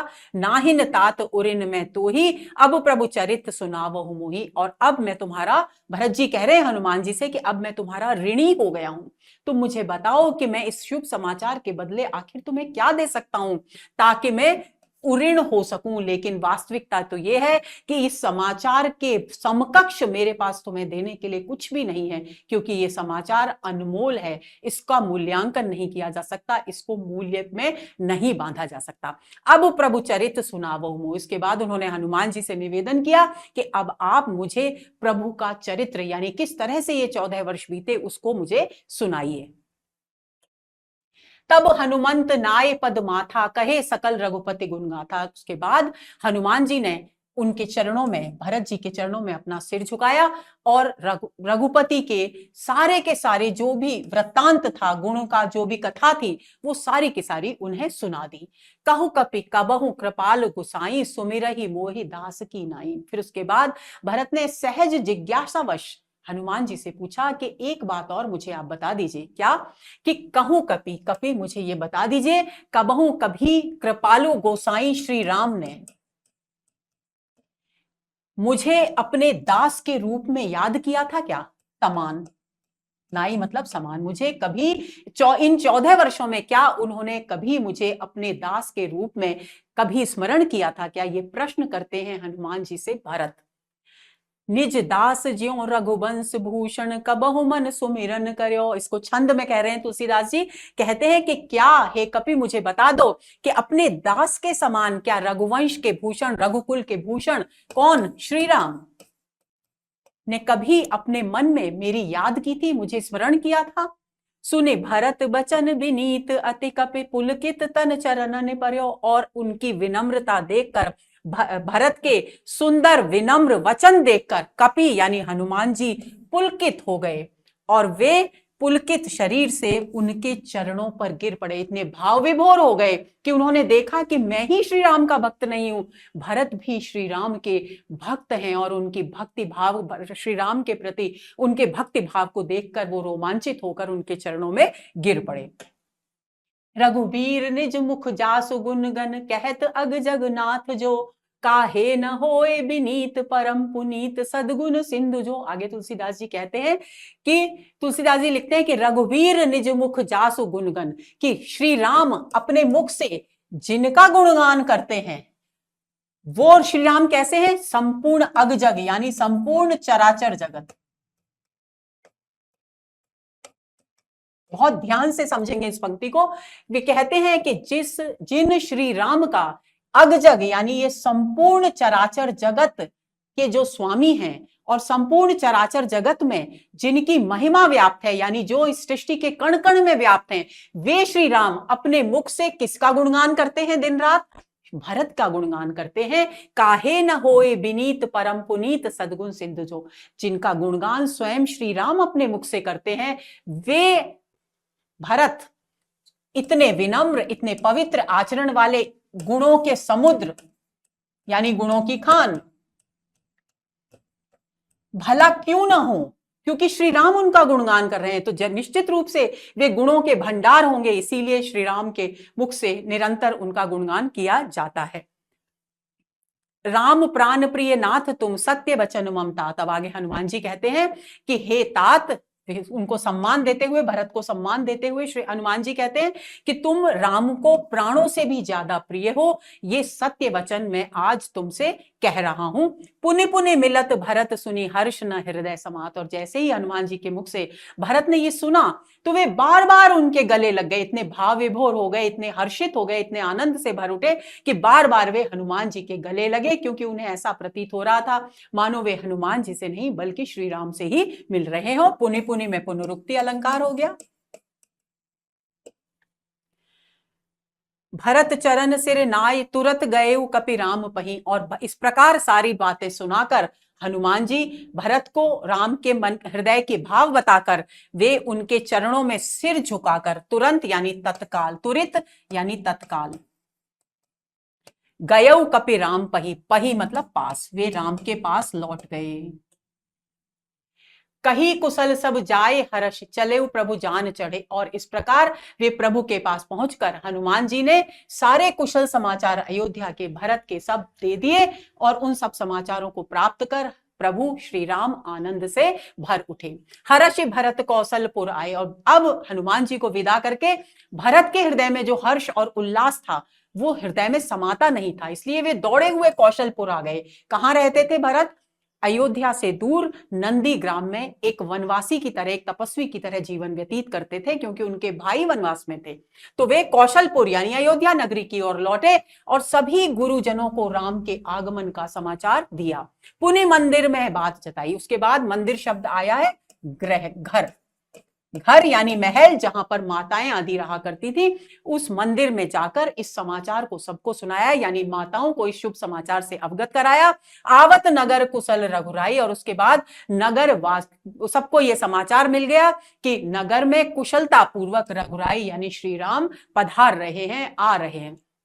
सुनत सकल जननी उठ जाई। जैसे ही माताओं ने यह समाचार सुना तो वे तीनों की तुन, सकल यानी सभी माताएं उठकर दौड़ पड़ी, उल्लास से भर उठी। वे जल्दी से श्री राम के लौटने पर उनके स्वागत की तैयारियां कर लेना चाहती थी। कही प्रभु कुशल भरत समझाई। और भरत ने उन्हें समझाया, व्याकुल न हो, प्रभु कुशल से हैं, ये समाचार हमको प्राप्त हो गया है। समाचार पुरवासिन पाए। और फिर ये समाचार पुरवासी यानी नगरवासियों तक पहुंचा। नर अरु नारी हर्ष शब्दाए। और सभी स्त्री पुरुष आनंद से भरकर इधर उधर दौड़ने लगे, यानी अयोध्या नगरी में श्री राम के स्वागत की गहमा गहमी शुरू हो गई। दधि दूरबा रोचन फल फूला नव तुलसी दल मंगल मूला भरे भरे होए हेम थार भामिनी गावत चली सिंधुर गामिनी। तुलसीदास जी कहते हैं कि जैसे ही श्री राम के अयोध्या लौटने का समाचार सुना, वैसे ही दधि यानी दही, दूरवा यानी घास जो पूजा में इस्तेमाल होती है, कुशा, रोचन एक पवित्र चंदन की तरह, गोरोचन गाय से प्राप्त होने वाला एक पदार्थ माना जाता है जिसे पूजा में इस्तेमाल किया जाता है, और फल और फूल ये सब, और नए तुलसी के कोमल पत्ते जो कि शुभ माने जाते हैं किसी भी मांगलिक कार्य में, उन सब को हेम यानी सोने के थाल में भरकर अयोध्या की भामिनी यानी स्त्रियां गावत चली सिंदूर गामिनी। और ये भामिनी स्त्रियां कैसी थी अयोध्या की? सिंदूर गामिनी या जी गजगामिनी। गजगामिनी का अर्थ क्या होता है? पुराने समय में हमारे जो सौंदर्य के मानदंड थे दोस्तों, उसमें गजगामिनी यानी हाथी की जैसी मस्त चाल वाली स्त्री की चाल को सबसे सुंदर माना जाता था। और यही कारण है कि एक स्त्री के गुणों की जब चर्चा होती थी तो उसमें एक गुण गजगामिनी होना भी होता था। तो तुलसीदास जी अयोध्या की सारी स्त्रियों को गजगामिनी, सिंदूरगामिनी यानी गजगामिनी बता रहे हैं कि वे गजगामिनी स्त्रियां अयोध्या की सोने के थालों में दधी, दही, दूरवा, गोरोचन, फल फूल, नए तुलसी के पत्ते, ये सारी शुभ वस्तुएं सजाकर इधर उधर गाती हुई, मंगल गीत गाती हुई घूमने लगी। जे जैसे ही तैसे ही उठ धावई। जो जैसी स्थिति में थी, जैसे ही श्री राम के आगमन का समाचार मिला, वैसी ही वे दौड़ पड़ी। बाल वृद्ध कह संग न लावे। और वे स्त्रियां क्या कर रही थी? बच्चों को और बूढ़ों को अपने साथ नहीं ला रही थी, क्योंकि उन्हें जल्दी थी। बच्चे रुकावट पैदा करते श्री राम के स्वागत में, और वृद्धों की जीवन की और बहुत सारी समस्याएं होती हैं, तो वे संभवतः बच्चों और बूढ़ों को साथ लाती तो उतनी निष्ठा से, उतनी एकाग्रता से, उतने उत्साह से श्री राम का स्वागत नहीं कर पाती। इसलिए तुलसीदास जी लिखते हैं, बाल वृद्ध कह संग न लावई। बाल बच्चों को और वृद्धों को वो अपने साथ नहीं लाती। एक एकन कह बूझई भाई। और अयोध्या नगरी में इतनी गहमा गहमी मच गई कि एक एक व्यक्ति दूसरे व्यक्ति से पूछ रहा है, तुम देखे दयाल रघुराई? क्या तुमने रघुराई को यानी श्री राम को देखा? अवधपुरी प्रभु आवत जानी भई सकल शोभा के खानी। और चारों ओर अयोध्या नगरी में सौंदर्य का इतना मनमोहक वातावरण तैयार हो गया कि ऐसा लगा मानो, तुलसीदास जी लिखते हैं कि अयोध्या नगरी को भी प्रभु के आगमन का समाचार मिल गया हो, आभास हो गया हो, इसलिए उसने अपने आप को सुंदरतम रूप में अभिव्यक्त करना प्रारंभ कर दिया हो। वही सुहावन त्रिविध सवीरा, और अयोध्या नगरी में तीनों गुणों से युक्त सुहावनी मन भावन, मन को शीतलता प्रदान करने वाली, आनंद प्रदान करने वाली पवन प्रवाहित होने लगी।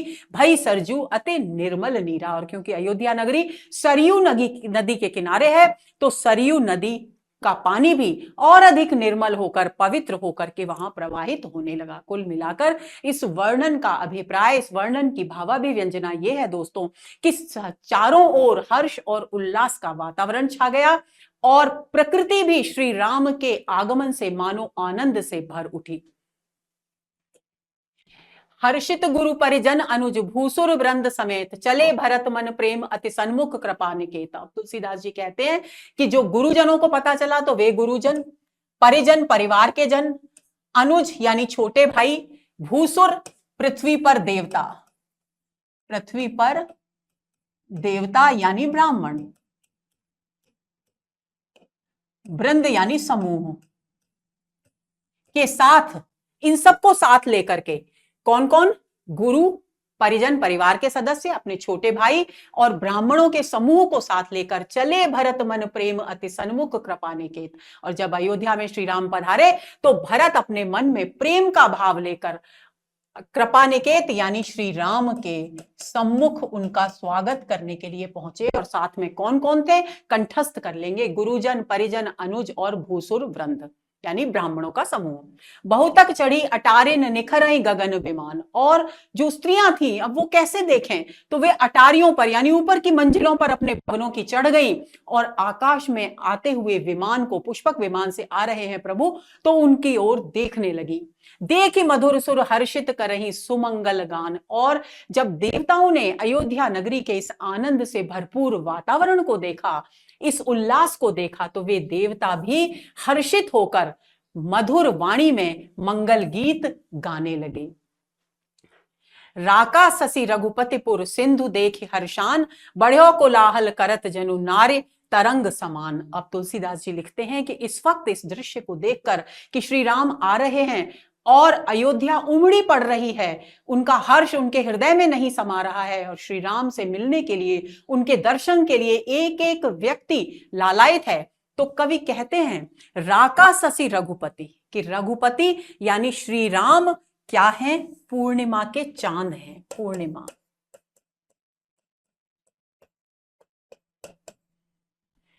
और पुर यानी अयोध्या, अयोध्या नगरी क्या है? सिंधु है, सागर,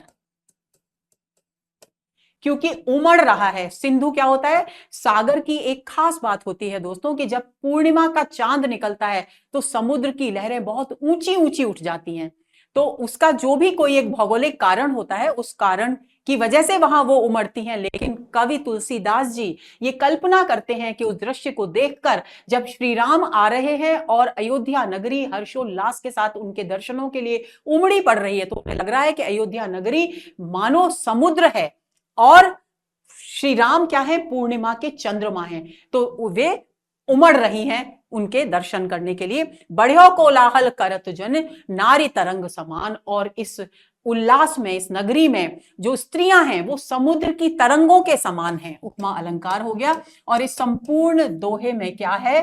सांगरूपक अलंकार है। और कोलाहल करती हुई स्त्रियां उमड़ी पड़ रही हैं।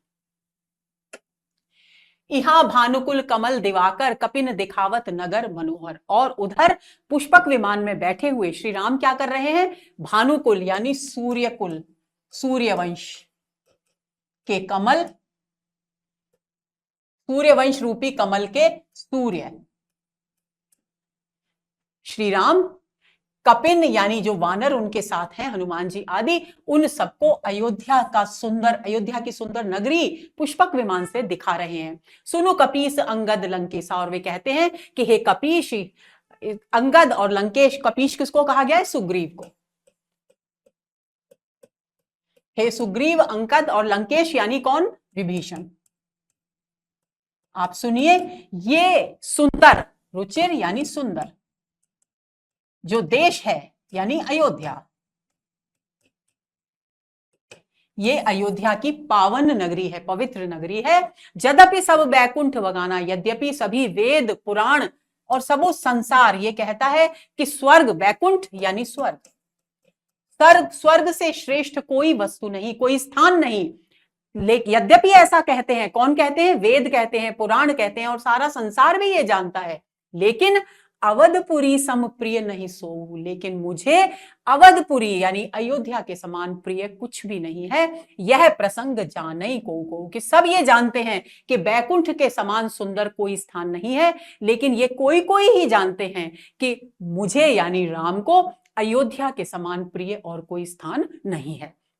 जन्मभूमि मम पुरी सुहावनी, की ये अयोध्या नगरी मेरी सुहावनी सुंदर अयोध्या नगरी मेरी जन्मभूमि है, और इसकी उत्तर दिशा में पवित्र नदी सरजू यानी सरयू नदी प्रवाहित होती है।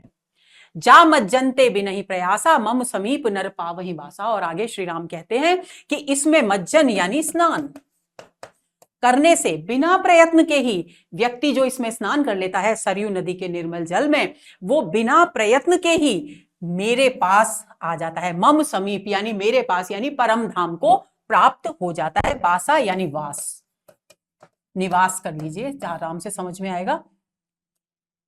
अति प्रिय मोहि यहाँ के वासी, और यहाँ के अयोध्या नगरी के जो वासी हैं वो मुझे बहुत प्रिय हैं। मम धामदा पुरी सुख राशि, और ये अयोध्या नगरी कैसी है? मेरे धाम यानी परम धाम, दा यानी देने वाली, जिस शब्द के आगे दा लग जाता है उसका अर्थ होता है देने वाला। तो धामदा, मोक्षदा यानी मोक्ष देने वाली, फलदा यानी फल देने वाली। तो आप हमेशा ध्यान रखिए, मम धामदा, धाम का मतलब होता है स्थान, तो यानी परम स्थान, परम धाम। कौन सा धाम?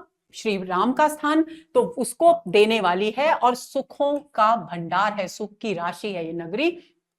हर्षे सब कपि सुने प्रभुवानी, धन्य अवध जो राम बखानी। और जो भी सब वहां उनके साथ आए हुए सखागण सुन रहे थे, वे प्रभु की सुंदर वाणी को सुनकर अत्यंत आनंदित हुए और अपने आप को धन्य मानने लगे, जो अयोध्या नगरी का वर्णन उन्हें श्री राम के मुख से सुनने को मिल रहा था। आवत देखी लोग सब कृपा सिंधु भगवान, नगर निकट प्रभु प्रेरे उतरे भूमि विमान।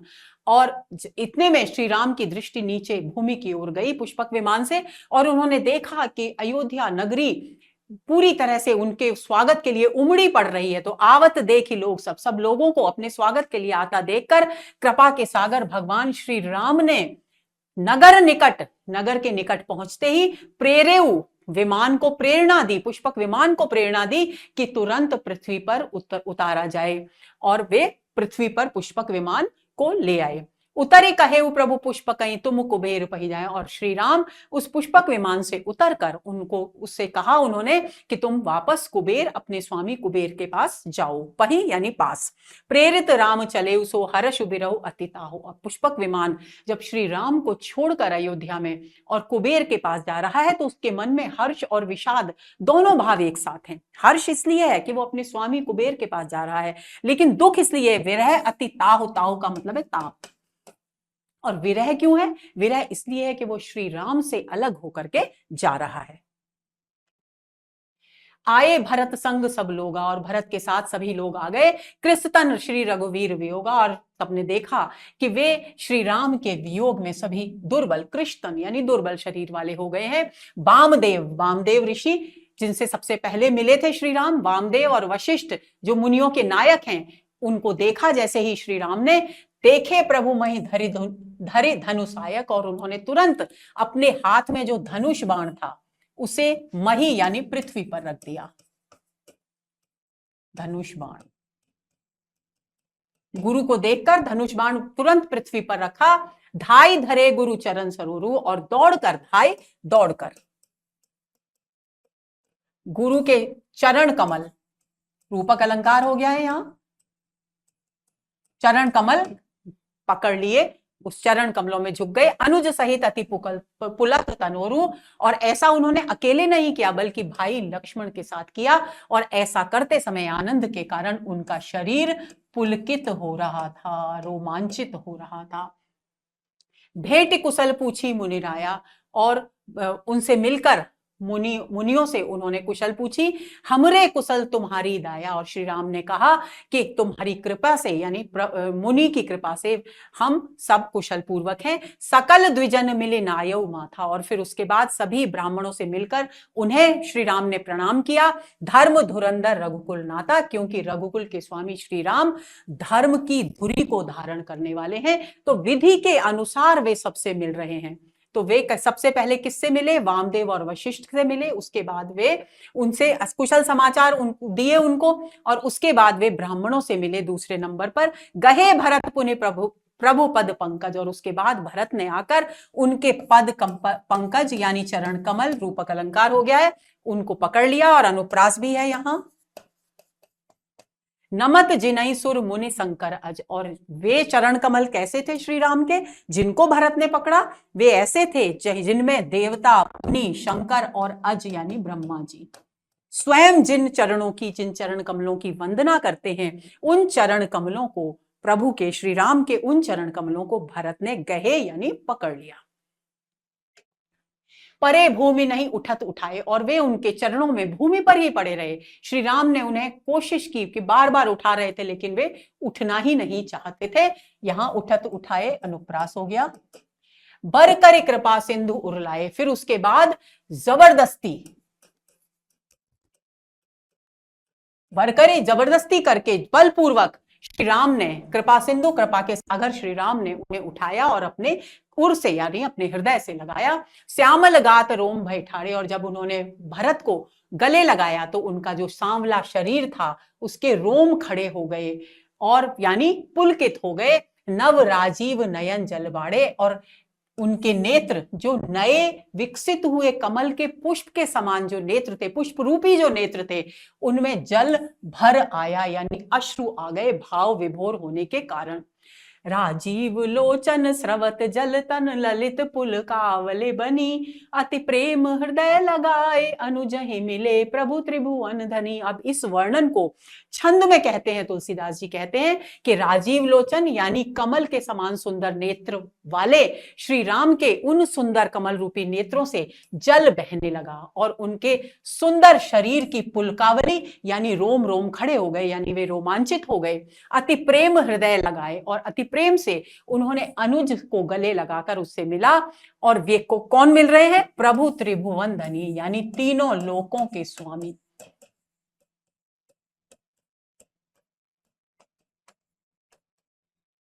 श्री राम उनसे मिल रहे हैं। प्रभु मिलत अनुजहि सोह मोमहि पहि जाते नहीं उपमा गही, जनु प्रेम अरु सिंगारो तनु धर मिले बर सुषमा लही। तो तुलसीदास जी कहते हैं कि जब श्री राम प्रभु अपने अनुज, अपने छोटे भाइयों से मिल रहे हैं, तो उस समय कैसा सुंदर दृश्य उत्पन्न हो रहा है। उस सुंदर दृश्य का वर्णन करने के लिए मेरे पास कोई उपमा नहीं है जिसके द्वारा मैं उस दृश्य के सौंदर्य को अभिव्यक्त कर सकूं। ऐसा लग रहा था, फिर भी कहते हैं जनु, ऐसा लग रहा था मानो प्रेम और श्रृंगार दोनों शरीर धारण कर मिल रहे हो और उन्होंने अद्भुत सौंदर्य का दृश्य उत्पन्न कर दिया हो। तो यहां पर इस पंक्ति में है उत्प्रेक्षा अलंकार। बूझत कृपा निधि कुशल भरत ही बचन बेगिन आवई, सुनु सिवा सो सुख बचन मन ते भिन्न जान जो पावई। अब देखिए, बूझत कृपानिधि कुशल भरत ही, अब भरत से गले मिल रहे हैं श्री राम, तो वो भरत से पूछते हैं, कृपानिधि यानी श्री राम भरत से पूछते हैं कुशल समाचार। और भरत क्योंकि भावावेग के कारण उनका गला रुंध गया है, तो उनसे बोलना ही नहीं आ रहा, उनके मुंह से आवाज ही नहीं निकल पा रही।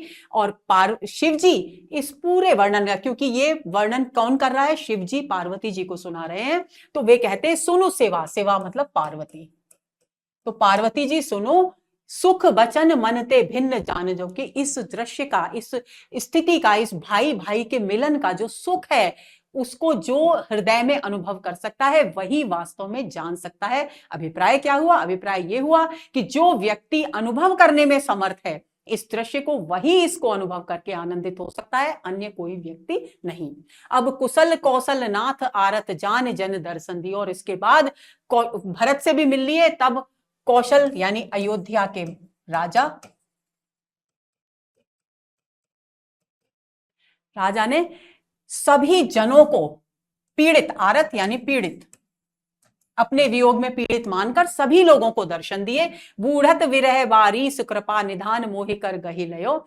और इस प्रकार भरत कहते हैं कि मैं विरह के वारीश में यानी विरह के समुद्र में डूब रहा था, आपने कृपा करके मुझे हाथ पकड़कर ऊपर उठा लिया है। यहां पर भी रूपक अलंकार हो गया। पुनि प्रभु हर्ष शत्रुन भेटे हृदय लगाए, लक्ष्मण भरत मिले तब परम प्रेम दो भाई। अब उसके बाद प्रभु किससे मिले? भरत से मिलने के बाद शत्रुघ्न से मिले और उनको गले लगाया।